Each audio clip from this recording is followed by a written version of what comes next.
જય શ્રી કૃષ્ણ. બાળ મિત્રો, ગયા વિડીયોમાં આપણે જોયું કે પાંડવો પાંચાલ નરેશની પુત્રી એટલે કે દ્રૌપદીને પરણ્યા. હવે ત્યાંથી આગળ જોઈએ. દ્રૌપદી સાથે અર્જુનના લગ્ન થયા અને બધા પાંડવો માતા કુંતી અને દ્રૌપદી સાથે હસ્તિનાપુર આવે છે. હસ્તિનાપુર આવી અને ધૃતરાષ્ટ્ર પાસે યુધિષ્ઠિર પોતાના રાજ્યનો અધિકાર માંગે છે. ધૃતરાષ્ટ્રને રાજ્ય આપવું નથી હોતું. એ બાબતે પરિસ્થિતિ વધારે ખરાબ ન થાય તે માટે તેમના પિતામહ ભીષ્મ એક વચ્ચેનો રસ્તો કાઢે છે. તેઓ કહે છે કે આખું રાજ્ય ન આપો તો કાંઈ નહીં, પરંતુ અડધું રાજ્ય એમને આપી દો. ધૃતરાષ્ટ્ર પાંડવોને અડધું રાજ્ય તો આપે છે, પરંતુ તે રાજ્ય એવું હોય છે કે જે સાવ ઉજ્જડ, વેરાન રણ પ્રદેશ જેવું, જ્યાં કોઈ વસવાટ નથી કરતા હોતા. પરંતુ ભગવાન કૃષ્ણની સલાહ લઈ અને તેમની મદદથી, તેમના માર્ગદર્શનથી ત્યાં પણ તેઓ સ્વર્ગ જેવું સુંદર નગર ઊભું કરે છે અને તેનું નામ આપે છે ઇન્દ્રપ્રસ્થ. આ ઇન્દ્રપ્રસ્થની સમૃદ્ધિ હસ્તિનાપુર કરતાં પણ વધારે હતી. તે જોઈ દુર્યોધનને આ નગર પડાવી લેવાનો વિચાર આવ્યો.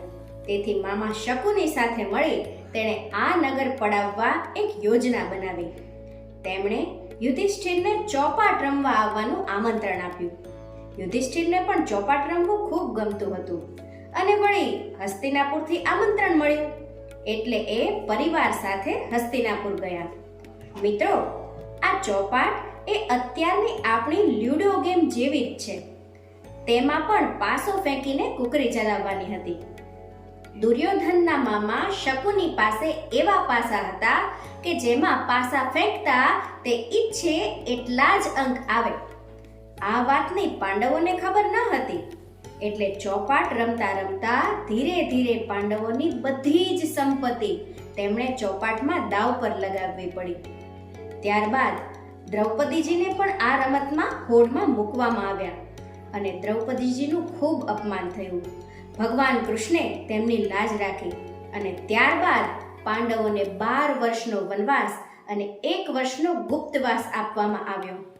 તેમાં પણ શરત એવી હતી કે જો ગુપ્તવાસ દરમિયાન કૌરવો તેમને શોધી કાઢે તો ફરીથી 12 વર્ષનો વનવાસ અને 1 વર્ષનો ગુપ્તવાસ ભોગવવાનો. ટૂંકમાં પાંડવો હસ્તિનાપુર આવી અને રાજ્યની માંગણી કરે જ નહીં એવી યોજના ઘડાઈ હતી. આ 12 વર્ષનો વનવાસ અને 1 વર્ષનો ગુપ્તવાસ પૂરો કરી પાંડવો પાછા ફર્યા અને રાજ્ય પરનો અધિકાર માંગ્યો ત્યારે દુર્યોધને ચોખ્ખી ના પાડી દીધી. ભગવાન કૃષ્ણને પણ દૂત તરીકે મોકલવામાં આવ્યા, પરંતુ દુર્યોધન ન માન્યો. તેણે કહ્યું, હું પાંડવોને 100ની અણી જેટલી જમીન પણ નહીં આપું. પિતામહ ભીષ્મ, વિદુરજી, ગુરુ દ્રોણ વગેરે જેવા સમજદાર અને વિદ્વાન લોકોએ પણ દુર્યોધનને સમજાવી જોયું. ધૃતરાષ્ટ્રને પણ સમજાવવામાં આવ્યો કે યુદ્ધ રોકી દો, નહીતર ખૂબ જાનહાનિ થશે. અંતે વેદવ્યાસજી પણ આવે છે અને મહારાજા ધૃતરાષ્ટ્રને સમજાવે છે કે આ યુદ્ધ ન કરો.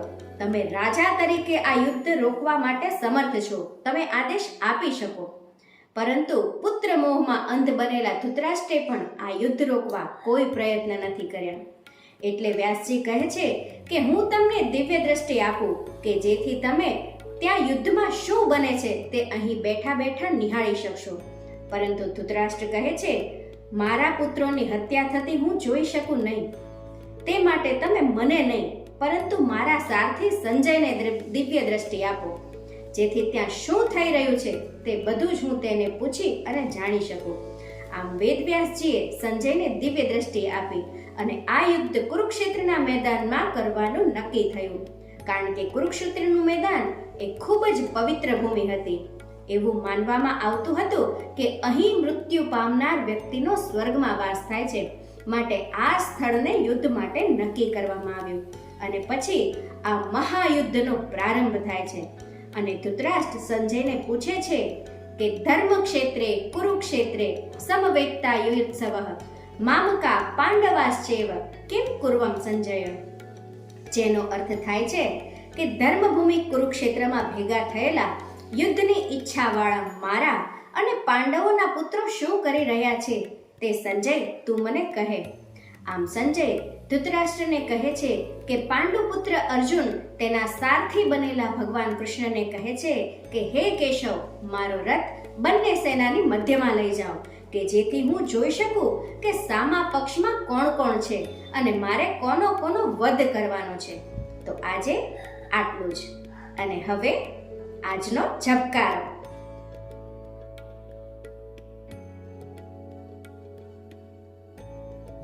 બાળમિત્રો, આપણે જાણીએ છીએ કે પહેલાના જમાનામાં જ્યારે પણ યુદ્ધ થતા ત્યારે શંખ વગાડવામાં આવતા અને શંખના ધ્વનિ બાદ જ યુદ્ધનો પ્રારંભ થતો.